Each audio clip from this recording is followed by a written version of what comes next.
The Newsday continues here on One News Now. I'm Jago Castro. PhilHealth admits it had not updated its antivirus software when its website was hacked last month. PhilHealth reveals that their website's antivirus subscription had expired back in May. Because of this, the website had no defense when it was attacked by the Medusa Group in September 2022. We have a current antivirus in general, antivirus, anti-cybersecurity, but it is not updated. So, and probably that's where the hackers came in, probably through that weakness. PhilHealth says the software provider has now provided the website a 30-day protection. The state insurer also explains that it would have renewed its subscription if they could, but they would still have to go through the procurement process. It's possible that that was the entry point or the exploit that was used by the hackers.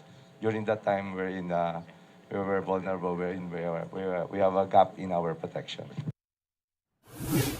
In a show of force, more than 1,000 sailors from the Philippines and United States launched joint maritime exercises in the disputed South China Sea. Britain, Japan, Canada, France, and Australia are also sending personnel to join the exercises, which will run until October 13th. The joint naval exercises, dubbed Sama-Sama, featured anti-submarine, surface, and electronic warfare drills, and comes days after the latest diplomatic row between Manila and Beijing. In his speech at the opening ceremony, U.S. Pacific Command Chief Vice Admiral Carl Thomas said the rights of all nations to ensure national sovereignty are under attack every day on the high seas. He added that all countries should be able to sail peacefully along the West Philippine Sea, saying there's no better way to ensure security than to sail and operate together.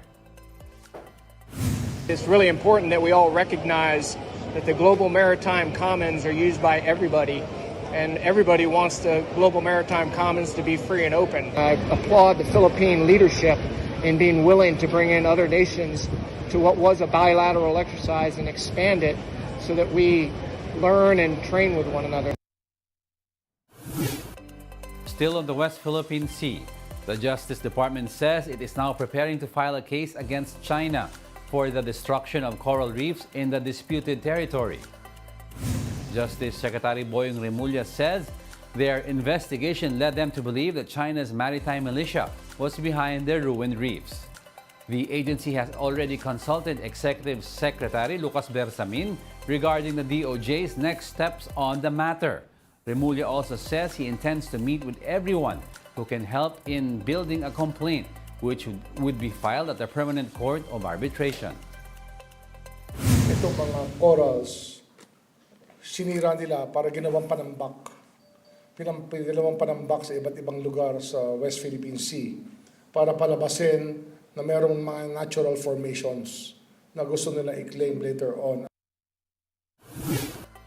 Palawan 3rd District Representative Edward Hagedorn has passed away at 76 years old. Announcement on the passing of the former longtime Puerto Princesa mayor was made through his official Facebook page and later on confirmed by staff from his office. Back in February, Hagedorn first mentioned that he was battling cancer, and come June, he revealed that he had pancreatic cancer, which had progressed to stage 4. The congressman is known as an advocate for the environment, tourism, agriculture, and peace and order. But a Sandigan Bayan division also found him guilty of malversation of public property for failing to return all firearms issued to him when he was mayor of Puerto Princesa. To his death this morning, Hagedorn maintained his claim of innocence, saying he did not take the firearms for his personal use. We'll be back with more stories after the break. Keep it here on One News.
You're still watching One News Now. I'm Diego Castro. Some weather updates. Typhoon Jenny maintains its strength as it hovers over the Philippine Sea. Pag-asa last spotted Jenny center zone 350 kilometers east of Basco, Batanes. It has maximum winds of 165 kilometers per hour and gustiness of up to 205 kph. Jenny is forecast to make landfall over Taiwan between Wednesday and Thursday.